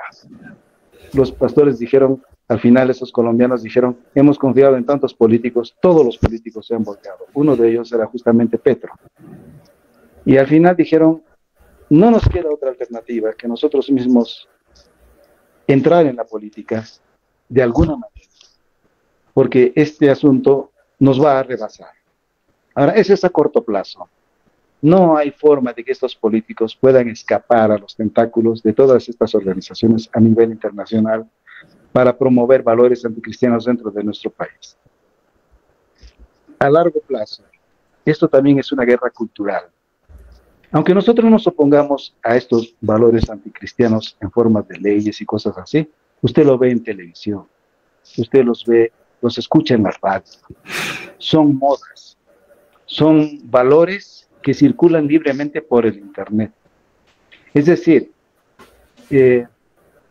Darrell Miller decía una cosa que a mí me gustaba mucho, decía, si la iglesia no disipula la sociedad disipulará la iglesia. Y ese es el fenómeno al que nos estamos enfrentando. Nosotros estamos mirando pasivamente todo lo que nuestros hijos ven en televisión, todo lo que nuestros jóvenes ven en el Internet, la música, ¿me entiende? Todo lo que está sucediendo culturalmente, y no estamos haciendo una guerra cultural, ni siquiera dentro de nuestra propia iglesia. No estamos infundiendo principios bíblicos en forma de cultura dentro de la sociedad. Y entonces, sin darnos cuenta, poco a poco nuestros niños, aunque vayan a la iglesia, van a recoger todo lo que hay en la cultura. Y pronto no va a ser necesario ni siquiera que hayan políticos que promuevan estas ideas, ya las van a vivir en forma natural. Ese es el problema. Si la iglesia toma una actitud pasiva, espiritualista, aislándose, pensando que al aislarse no les va a pasar nada, pues van a pagar la factura con sus propios hijos. Porque estos grupos que promueven estas ideas, no solamente las promueven, quieren utilizar al Estado para coercionar a la sociedad y hacerlo obligatorio en toda la sociedad. Eso ha pasado en Europa, así funciona. Por ejemplo, en muchos países en Europa, a los niños durante meses, a los varones los visten de mujeres y a las mujeres los visten de varones para que comprueben cómo es identificar su propia identidad sexual. ¿Puede usted creer? Y cosas por el estilo que son pocas, es decir, es poco decir. Y sobre la liberalidad sexual ni que se diga. Sobre el tema de la homosexualidad, pues ya es una manera natural de vivir en esos países. Y ahora se quiere utilizar al Estado para que fuerce a los ciudadanos y mandar a la cárcel o quitarle a sus hijos a aquellos que se opongan a esta nueva forma de moralidad. Eso es lo que va a venir. Eso es lo que va a venir. Entonces estamos enfrentándonos a una situación, como dijo el apóstol Pablo, vendrán tiempos peligrosos. Estos son los tiempos peligrosos, son donde usted pierde sus hijos. Porque los cristianos no nos damos cuenta que las promesas de Dios son para nosotros y para nuestros hijos, para siempre. ¿De qué nos sirve a nosotros tener una forma de fe que no la podemos sostener en forma de una vida abundante en nuestros propios hijos? Ser cristianos cuyos hijos y cuyos nietos son homosexuales o son lesbianas o viven de esta forma o viven de la otra, ¿qué valor tiene? ¿Vamos a tener que acomodar el cristianismo a esos valores o renunciar a nuestra fe? O sea, los cristianos tenemos que hacer una lucha frontal en todo aspecto, no solamente en el tema de la política y las elecciones. Y tenemos que ponernos serios en este asunto, tener una doctrina bíblica de gobierno, afirmar nuestros valores sobre la familia, la sexualidad, etcétera, y caminar seriamente en propuestas a nivel nacional, porque no solamente nuestros hijos, sino también los niños del país. Hay que protegerlos contra este mal, ¿no? Claro. Ahora, bueno, seguramente estos son trabajos que se deben realizar, pero más parecen desde nuestro punto, desde donde nosotros estamos ahora, más parecen a largo plazo, ¿no es cierto? Ahora, yo creo que es importante aterrizar ahora nuestro pensamiento en este contexto electoral. Es cierto, como varios de ustedes dicen, que de alguna u otra manera todos están influenciados por este tipo de agendas. Entonces, ¿cómo rastreamos? O sea, en los medios de comunicación existe mucha información y al haber mucha información no hay reflexión. Y para eso estamos en este lugar, para poder de alguna manera extraer todo lo que ha sido falso, mostrar lo que es verdadero. Y hemos visto que los programas de gobierno están ahí, pero no necesariamente pueden ser cumplidos. Entonces, ¿cómo identificamos? O sea, puntualmente, ¿cómo identificamos en este aspecto electoral en el que nos encontramos? Bueno, Luis, ¿querías profundizar algo al respecto? Sí, quiero puntualizar algo. En todo caso, en relación a todo este conglomerado de partidos que están participando, si bien se puede detectar a través de redes, a través de discursos, a través de foros, lo que cada uno de los candidatos expresa, y lógicamente desde el Poder Ejecutivo van a influir unos más que otros, lamentablemente, eso es importante desde un punto de vista politológico y jurídico. La Constitución Política del Estado, artículo 14, nos menciona que no se puede discriminar por ninguna razón, ni por género, ni por color, ni por ciudadanía, mucho menos por orientación sexual, ni identidad de género. Si una persona, si un grupo etario, un grupo LGBT, propone políticas públicas al órgano legislativo, el órgano legislativo tiene todo el deber de tratarlo. ¿Quiénes van a ir a tratar? Los legisladores. ¿Nosotros vamos a influir en algo? No, porque no somos legisladores, no hay diputados cristianos, no hay senadores cristianos.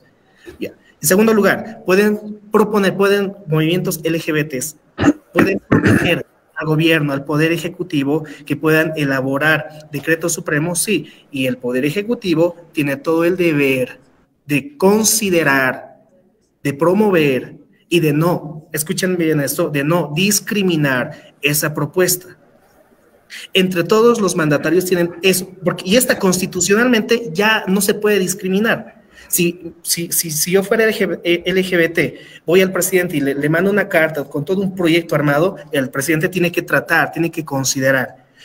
Todos estos candidatos que están en carrera electoral tienen el deber constitucional de considerar. Algunos lo van a considerar más que otros. Solamente puedo arriesgarme, pero no puedo analizar. Puedo decir que solamente el Partido de Libertad y Progreso probablemente es el único que podría coartar, como está en su plan de gobierno, pueden coartar todo rastro, todo indicio y toda promoción de movimiento LGBT.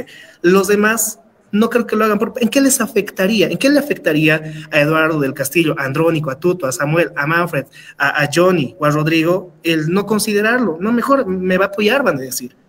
Los 7 candidatos tienen y lo pueden hacer, porque no tienen principios que coarten eso. Reitero una vez más, algunos pueden promover más que otros desde el Poder Ejecutivo.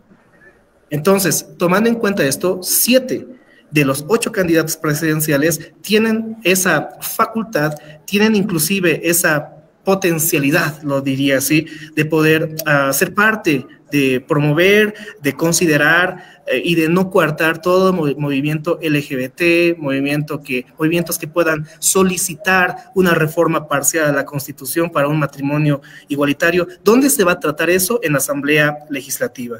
Entonces, es fundamental tomar en cuenta eso. Se va a tratar ahí.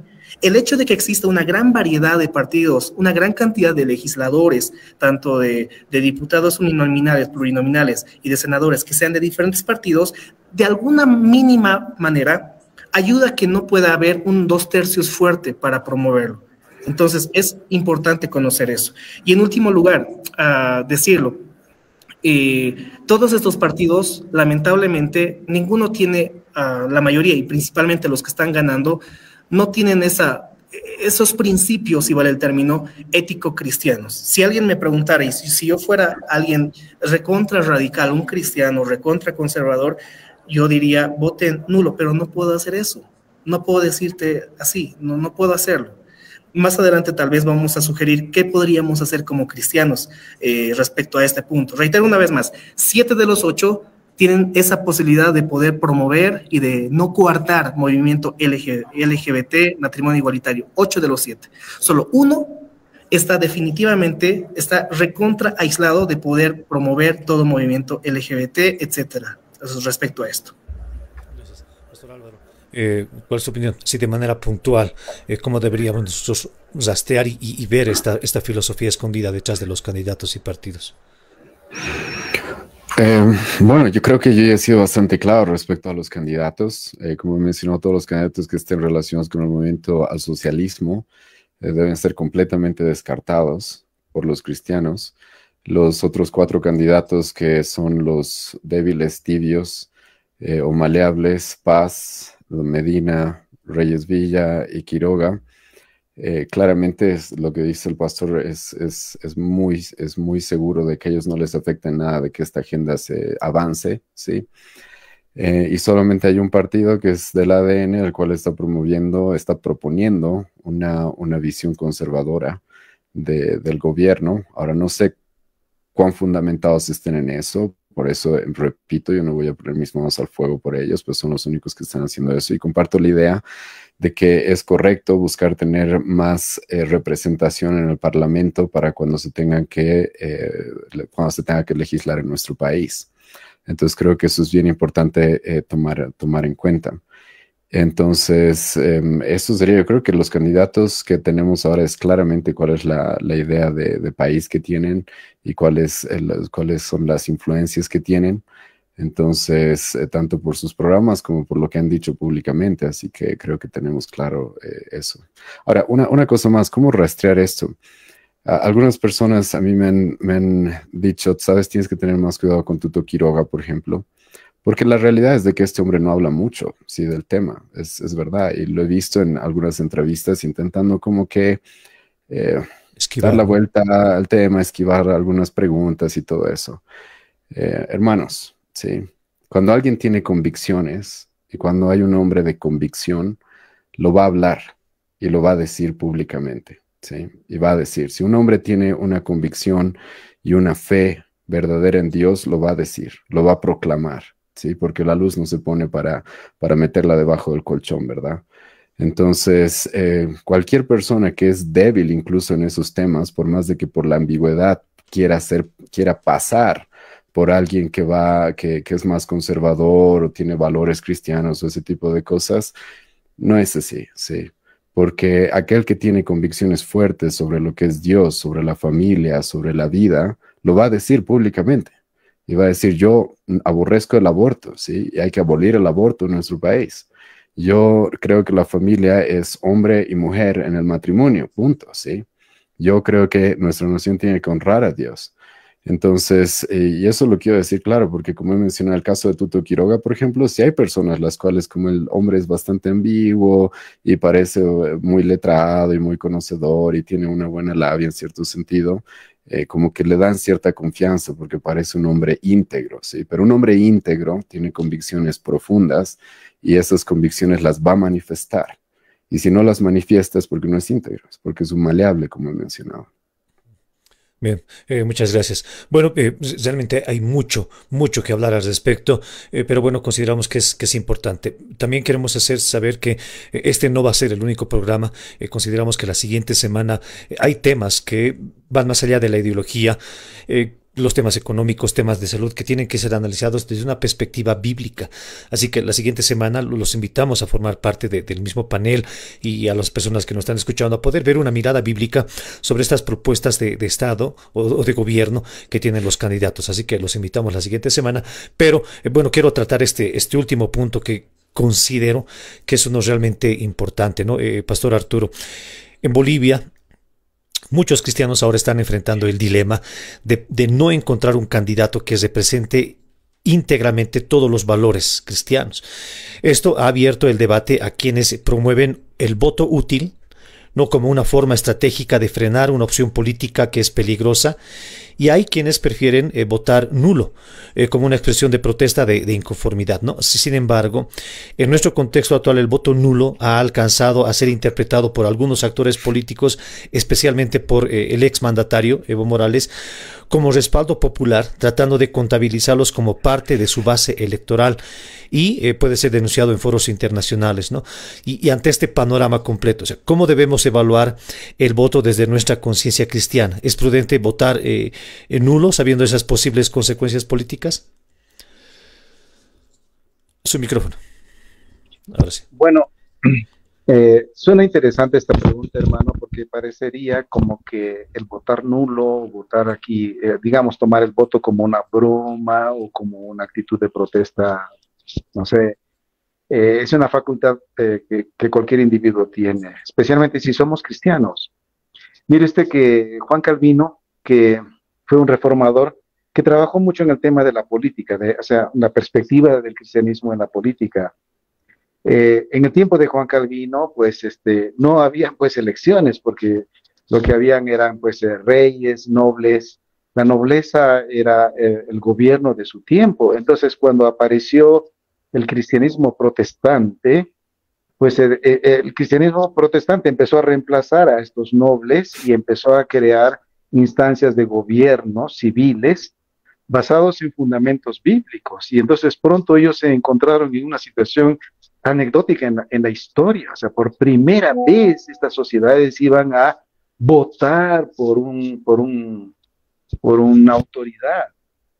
Era algo nuevo para ellos. Y entonces Juan Calvino escribió acerca de esto y dijo que para él esto era un evento de Dios.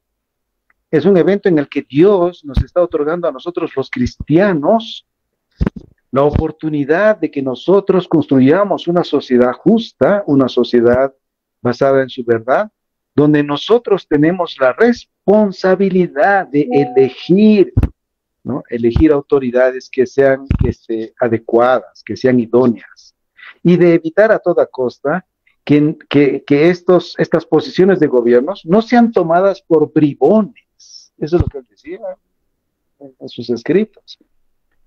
Y yo creo, hermano, que no solamente el votar, sino el participar de alguna manera con mayor interés en los quehaceres de la política de nuestro país es una responsabilidad cristiana. Me gusta mucho el que hayan resaltado este tema del partido del ADN, porque justamente una de las cosas que sucedió hace poco es que el pastor Chi se acercó a este partido del ADN, a Pavel Aracena, a toda esa gente, y se acercó para hacer su tarea. Era verificar en qué cosa creían ellos, porque el pastor Chi decía, me he acercado a todos los partidos políticos y he visto que no puedo confiar en ellos. Pero he visto aquí hombres que tienen palabra, hombres que tienen principios que se asemejan a los míos. Bueno, no todos tenemos la obligación de pensar exactamente como todos piensan, pero si tenemos lo suficiente en común, podemos caminar juntos. Así que él agarró y dijo, yo creo que ustedes se copiaron de mí, o tal vez yo me copié de ustedes, pero si pensamos de la misma manera, entonces tenemos que trabajar juntos. Eso me sorprendió de él, y la forma como él entendió el tipo de personas que son. Él hizo su tarea. Eso es lo que tenemos que hacer los cristianos. Tenemos que hacer nuestra tarea. No podemos mirar como terceras personas qué es lo que pasa, como si estuviéramos viendo un partido de fútbol y desde la tribuna ver qué es lo que va a suceder. Tenemos que acercarnos, tenemos que participar, ver, involucrarnos. Sé que hay algunos movimientos de chicos jóvenes, cristianos, que están moviéndose por todos lados, pues tenemos una responsabilidad nosotros como adultos de guiar a nuestros jóvenes en estas inquietudes y de que ellos puedan alcanzar una visión clara. Entonces, para que puedan tomar sus decisiones. Entonces, eso es lo que nos falta. Tenemos que hacer nuestra tarea, acercarnos y hablar con los mismos líderes. Decir, mire, pastor, mire, señor fulano de tal, yo soy pastor de una iglesia de 200 miembros, ¿no? Quiero que usted me explique esto y discutir con ellos. ¿Por qué no? ¿Por qué no? Y de repente por ahí encuentra usted gente que más bien usted los convence. ¿Me entiende? Porque creo que estos políticos también viven en las nubes en muchos sentidos. Entonces hay que trabajar esto, es decir, hay que tomarlo más en lo personal, hay que protagonizar esto. Porque si no lo hacemos, pues vamos a perder una dura batalla. Muchas gracias. Pastor Álvaro, ¿cuál es tu posición al respecto del voto útil o el voto nulo que se está manejando bastante? El voto útil es una forma de manipulación para coaccionar la conciencia o acallar la conciencia de los cristianos, haciéndoles creer de que votar por un progresista, por alguien que apoya todos esos tipos de ideologías, no es tan malo, ¿sí? Y esto yo lo he publicado en mis redes sociales y creo que es una forma de manipular, ¿sí? Y creo que aquí tenemos un problema muy grande, porque mucha gente cree que lo que necesita nuestro país es sacar al movimiento del socialismo, ¿sí? El movimiento al socialismo. Eso es lo que hay que hacer. Pero el problema de fondo no es el movimiento al socialismo. El problema de fondo son las ideologías detrás de esto. El problema es el socialismo, el comunismo, el progresismo, el feminismo. Eso es el problema. Y creo que muchos cristianos y la población en general no se da cuenta de eso. Incluso en los debates presidenciales que he escuchado, me da pena, pero creo que es una muestra de que los políticos que tenemos el día de hoy realmente no están defendiendo posiciones por convicción, porque solo se discuten propuestas y promesas. No se discute ideas, no se discute la cosmovisión, no se confronta las cosmovisiones que van en contra de lo que es la lógica simplemente y obviamente la escritura. Entonces, por si acaso, este tema del voto útil, y quiero recordarles de que el voto útil que se nos pidió hace bastantes años, hace algunos años, no tantos, al final terminó siendo un voto inútil porque terminamos en la misma posición que estábamos antes y por eso ahora estamos peor todavía. Entonces, creo que lo del voto útil hay que saber discernirlo bien, ¿sí? Luego, lo del voto nulo, obviamente yo creo que no es algo muy razonable ser parte de eso. Yo estaba dispuesto a votar nulo, pero lo que he estado haciendo es informarme respecto a qué es lo que está pasando en el Chapare y con todos los movimientos sociales que Evo Morales domina. Y lo que dice el hermano Arturo es la verdad. Lo que ellos van a intentar hacer, o lo que también dijo el otro hermano, van a intentar hacer es utilizar el voto nulo como para decir de que toda esa cantidad de votantes está apoyando a Evo Morales, por lo tanto Evo Morales realmente es el presidente. Entonces, si tenemos 40% de voto nulo, Evo Morales va a decir, yo he ganado las elecciones, yo soy el presidente legítimo.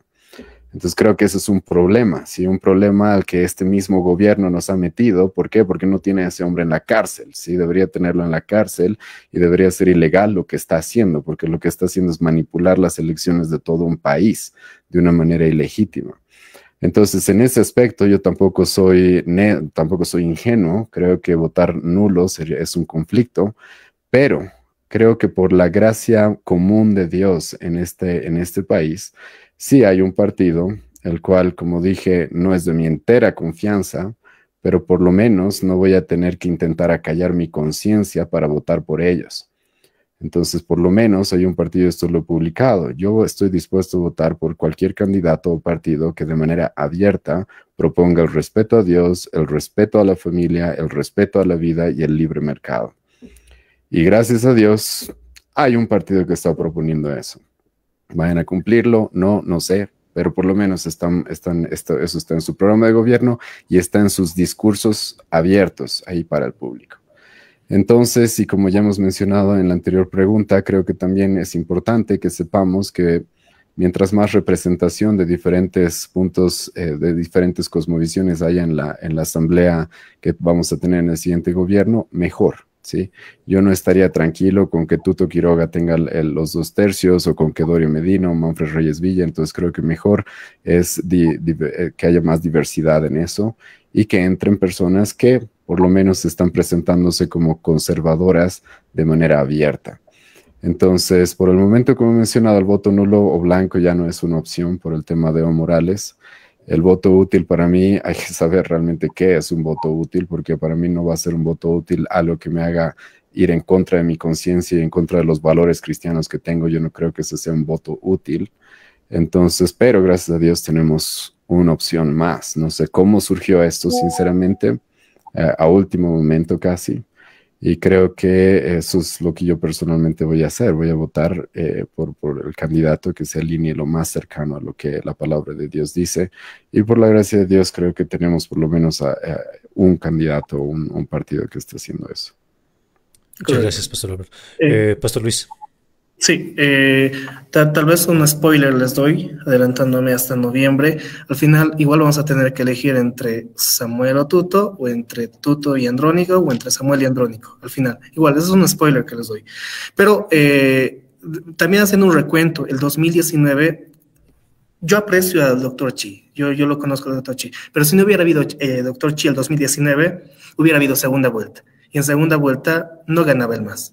2020 estaba, si no hubiera habido Luis Fernando Camacho, hubiera habido segunda vuelta y no hubiera estado el MAS, probablemente, es una probabilidad. Del 2019 sí tengo esa.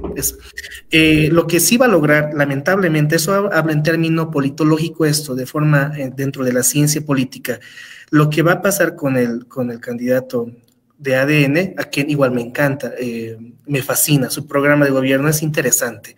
No obstante, va a lograr 4% a 5% tal vez, suficiente para meter a los familiares de ADN tal vez al órgano legislativo, algunos familiares de ahí, de la cúpula, y nada más. Solo para eso va a servir nuestros votos, nada más. Pero está bien, somos libres de poder elegir a quien elijamos, pero es lo que va a pasar, nada más. Solo van a entrar 2 diputados a 3, y eso es lo que van a tener. Entonces, seamos libres de poder elegir. Todos los candidatos, ninguno es al 100%, ninguno es cristiano, excepto tal vez Pavel. Ninguno es cristiano. Siéntanse libres de, eso es una perspectiva más personal, siéntanse libres de elegir al que más les convenga. El voto nulo redistribuye a todos de forma porcentual, a todos.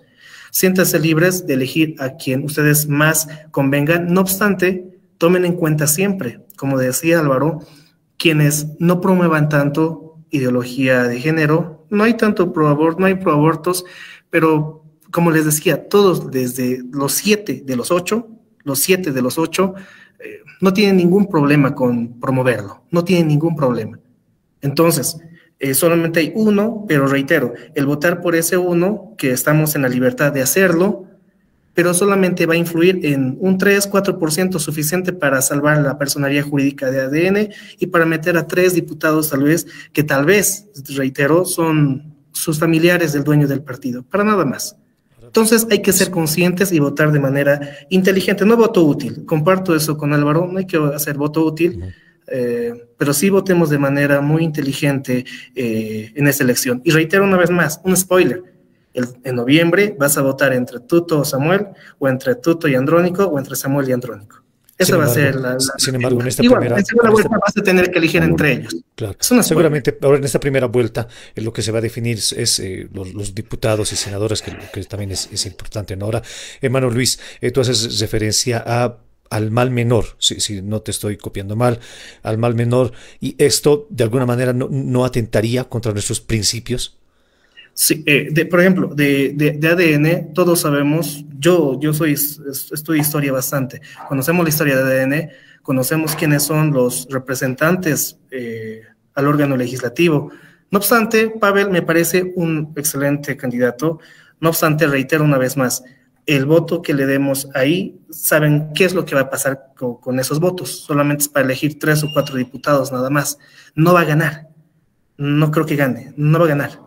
No gana, pero sería lo más conveniente. No obstante, para no incidir de forma directa en tu voto, porque no es lo más prolijo, siéntanse en libertad, porque estamos en democracia, de elegir al que más te convenga, a ti. No puedo yo incidir de forma directa a que votes por X candidato. No, yo tengo uno de mi preferencia, pero no puedo incidirte en que votes por uno específicamente. ¿Ok? Gracias. Pastor Álvaro, ¿qué dices al respecto del mal menor? Yo no estoy completo, yo estoy en completo desacuerdo, lo siento, hermano, porque no se trata de votar por el que más me convenga, se trata de votar buscando honrar a Dios con mi voto y votar por personas que yo sé que van a ir en contra de Dios y lo han dicho de manera explícita. Eso no es lo que conviene. Y yo no creo que tengamos la libertad, porque estamos en democracia, de votar así nomás siendo cristianos, por lo que acabo de mencionar, porque Cristo es mi Señor y yo no puedo votar por alguien que sé que va de manera directa en contra de mi Señor. Las otras cosas circunstanciales, sí, vivimos en un país completamente desordenado, injusto. Es por eso que estamos trabajando para que estas cosas cambien. Hace poco hemos dado una charla sobre la democracia, sobre los éforos, los magistrados menores. Yo creo que para que este país realmente avance hay muchos cambios fundamentales que hay que hacer. Lamentablemente estamos así. Pero lo que un cristiano debe hacer es ir a votar no por el que creo que conviene, sino buscando honrar a Dios. Y les soy sincero, si no hubiera nadie y el voto nulo se lo va a agarrar Evo Morales, preferiría 3 meses no poder ir al banco y no poder hacer ningún tipo de trámite con tal de no manchar mi conciencia delante de Dios. Porque esa es mi alianza. Hacia Él está mi fidelidad. Sí. Entonces, a mí no me importa lo que conviene, a mí lo que me importa es qué es lo justo, qué es lo correcto delante de mi Señor. Y esa debe ser la posición cristiana. Muchas gracias, pastor. Tal vez una réplica, quizá, así, de flash. Es importante esto conocerlo. Yo soy experto en ciencia política. Es una estrategia poner, por ejemplo, a un cristiano. Con eso quisiera concluir. A veces es solamente una estrategia poner a un cristiano para, claro. Entonces, y incide eso también. PDC estaba, en 2019 le pusieron a Chi. Ahora ADN le está poniendo a otro y ahí se está saliendo Chi. Entonces, a veces es solamente una estrategia política el poner a un candidato con una tendencia cristiana. ¿Para qué? Para coaptar votos. ¿Para qué? Para que entre, saben que no van a ganar, pero para poder salvar la personería y para poder tener algunos familiares diputados en la Asamblea. Tal vez con eso podría concluir, para ser más objetivo este análisis. Yo no niego eso. No creo que se necesite ser muy experto en politología para saber que nuestro país está así. O sea, los partidos políticos son, como se ha dicho, andan vendiendo cosas todo el tiempo. Sí, todo es dinero. Yo tengo contacto con personas que no están muy cercanas a la política y literalmente me dijeron eso. ¿Quieres entrar en la política? Tienes que pagar. Pagando la cosa, sí. Entonces vivimos en un país sumamente injusto. Pero en la providencia de Dios sí creo de que se nos está dando la oportunidad de no manchar nuestras conciencias delante del Señor. Ese es mi punto, sí. Gracias. En la providencia de Dios. Entonces creo que lo otro es obvio, es inevitable. Vivimos en Bolivia. Es que todos no son creyentes. Nuestra democracia es una pena. Incluso yo no comparto la democracia pura que nuestro país tiene. Pero me parece incorrecto decir no ir a votar. Eso, tal vez para concluir, me parece muy incorrecto. No me parece muy correcto no ir a votar y no cobrar por 3 meses. Me parece. Por si acaso hay muchos países en los que las votaciones no son obligatorias. Estados Unidos es un ejemplo. Me parece no correcto decirlo en este contexto. Entonces, mi punto de decir de que incluso estaría dispuesto a no ir a votar es porque no estoy dispuesto a ser infiel a mis convicciones y a mi Señor. Y prefiero sufrir las consecuencias de eso. Muchas gracias, hermanos. Nunca dije que no votemos. Hermano Arturo, ¿cuál es su posición al respecto? El mal menor, para ya ir concluyendo con este conversatorio. Su micrófono. La pregunta es cruel, hermano. El mal menor. Creo que estamos en una situación en la que más bien tenemos que mirar al futuro. Eso es lo que yo pienso que tenemos que hacer. Tenemos que aprender de esto como una lección. Los creyentes no podemos improvisar a último minuto por quién votar, por quién no votar, por cosas que aprendimos, por cosas que no sabíamos. No es la posición a la que estamos llamados. Creo que tenemos una obligación delante de Dios de vivir de acuerdo a la palabra, pero también de manifestar la palabra como luz a las naciones. Y eso es mucho trabajo. Hay que trabajar hacia adelante. Hay que hacer un trabajo inteligente, un trabajo espiritual. Hay que usar mucha sabiduría. Hay que ser inteligente con las relaciones con otras personas. Hay que saber, los creyentes no podemos quedarnos solamente en la posición de votantes, como personajes pasivos. Yo sé que muchos no lo son, pero estoy tratando de hacer que veamos la cosa desde un espectro más amplio. Tenemos que trabajar. Los creyentes ya no podemos tomar una posición pasiva. Yo no estoy muy de acuerdo en formar un partido cristiano, político cristiano, aunque si fuese necesario hacerlo por una situación, digamos, muchas dificultades como esos hermanos colombianos, quién sabe, ¿me entiende? Pero si no tomamos al toro por las astas, pues entonces no vamos a lograr nada, ¿no? O sea, un grupo de incrédulos no va a hacer por nosotros lo que nosotros debimos haber hecho, ¿me entiende? O sea, a final de cuentas, todos esos señores que están ahí en la palestra tratando de explicar las grandes cosas que van a hacer por el país, ni cristianos son, no podemos ni confiar en ellos, ni tampoco hay alguna gracia en ellos, están movidos por intereses muy particulares. Pero los creyentes sí amamos al Señor, amamos su palabra, estamos comprometidos con el reino de Dios y tenemos que entender que debemos llevarlo al campo de la política de una manera u otra. No estoy de acuerdo en que sea a título de la iglesia, pero por lo menos a título personal los creyentes debemos actuar con inteligencia, debemos participar, y no solamente por nosotros, sino por los niños, por el futuro, por nuestros hijos. Tenemos que cambiar nuestra mentalidad a ese respecto. Esa es mi opinión. ¿Por quién votemos la próxima semana? Ya es un poco tarde para pensar en eso. Quizá cada uno en su propia conciencia se siente en paz con Dios por qué hace una cosa o hace la otra. Dios nos juzgará por eso, pero con respecto a lo que tenemos que hacer, tenemos que hacer. Seguro. Muchas gracias. ¿Puedo contar algo ahí? Para concluir. Adelante, pastor. Sí, saben, creo que también hay algo que tenemos que empezar a analizar de manera más amplia. Sí, mucha gente cree de que si el movimiento al socialismo pierde en estas elecciones, entonces nos libramos del movimiento al socialismo. Por si acaso, eso es mentira. Sí, ha pasado históricamente de que sí, pierden una elección y luego vuelven a la siguiente. Entonces, ese es un mito de que si el movimiento al socialismo pierde esta elección, no va a volver más al poder. Eso es mito, ¿sí? ¿Por qué? Porque un partido puede perder muchas elecciones y aún así volver al poder, si es que no se cambia la cultura, si es que no se cambia la cosmovisión de un país. Hitler perdió varias elecciones y aún así llegó al poder, ¿sí? Entonces, por si acaso tomen en cuenta eso, porque mucha gente cree hay que sacar simplemente al movimiento al socialismo en estas elecciones y no estamos arruinados. No, si escogemos mal en estas elecciones o por juicio de parte de Dios no tenemos buenos candidatos a los cuales elegir, el movimiento al socialismo en 5 años va a volver y tal vez para ya otros 20 años más. Así que estamos en una situación más complicada de lo que la gente cree de manera muy sesgada o muy corta, de que en estas elecciones se está definiendo exactamente todo eso, porque no es garantía. Gracias. Hermano Norman, solamente una cosita más, acotando lo que dice el hermano Álvaro. Es muy cierto.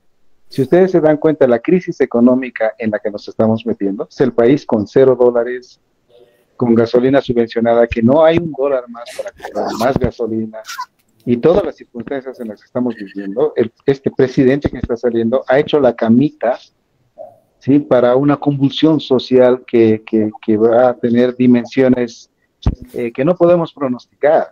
Todos los candidatos están ofreciendo el oro y el moro, pero todos van a ir a mendigar por un préstamo para que momentáneamente podamos salir de una situación muy, muy difícil.